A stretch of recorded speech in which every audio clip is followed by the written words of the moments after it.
Përgjigjen e pyetjes dytë, pra ku jam unë, njeriu i zakonshëm në rrugën e këtij zhvillimi, do ta kërkojmë bashkë me njerëzit, duke nisur pikërisht nga kjo metodë, besa.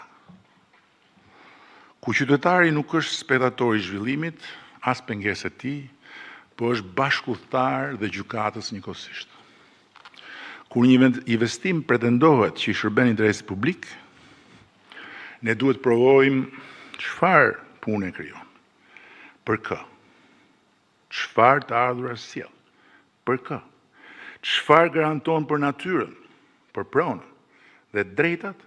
Dhe në fund, si ndahet fitimi? Dhe jo vetëm duhet ta bëjmë këtë, po duhet ta bëjmë me empati.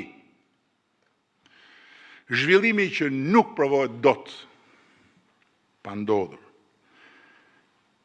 se i shërben njeriut, sado i rëndësishëm dhe i dobishëm tjetë, prodhon atë që pa në bulevard. Të huajsimin e njeriut në raport me zhvillimin. Zhvillimi nuk bëhet mbi apo rreth qytetarit, po bëhet bashkë me të dhe për të. Kjo është ajo që përsëri na nxjerr jo vetëm tek faktet, por tek empatia në radhë parë. Dhe në mbyllje, 3 mandatet e para ju përgjigjen pa diskutim, dhe këtë kemi me certifikat, ne, se e kanë vulosur shqiptarët. Pyetjes nëse Shqipëria mund ndryshonte. Përgjigja është dhënë dhe është e pakthyeshme. Mandati i 4 do t'i përgjigjet një pyetje më të vështirë. A mund të bëhet ky ndryshim i qëndrueshëm, i besueshëm dhe i të gjithëve? Dhe duhet t'i përgjigjet kësaj pyetje me empati. Kjo është kthesa nga transformimi i vendit te besueshmëria e transformimit. Nga autoriteti që mjaftohet me pushtetin, te autoriteti që mbështetet te besimi. Nga fjala e dhënë politikisht, te fjala e kontrollueshme institucionalisht. Atyre njerëzve zakonshëm që mbushën bulevardin, duhet i them një fjalë të fundit. Ju kam dëgjuar.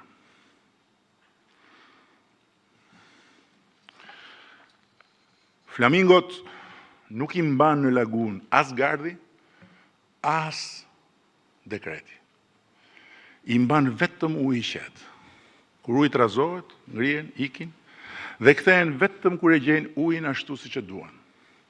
Kështu është dhe besimi një populli. Nuk vritet me një krisëm, largohet kur trazohet uji.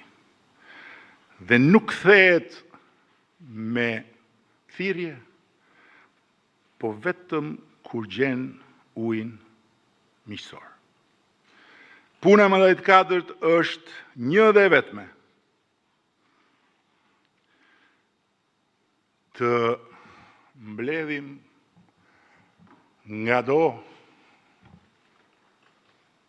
të gjitha burimet ujin e trazuar të besimit dhe ta bëjmë këtë me empati.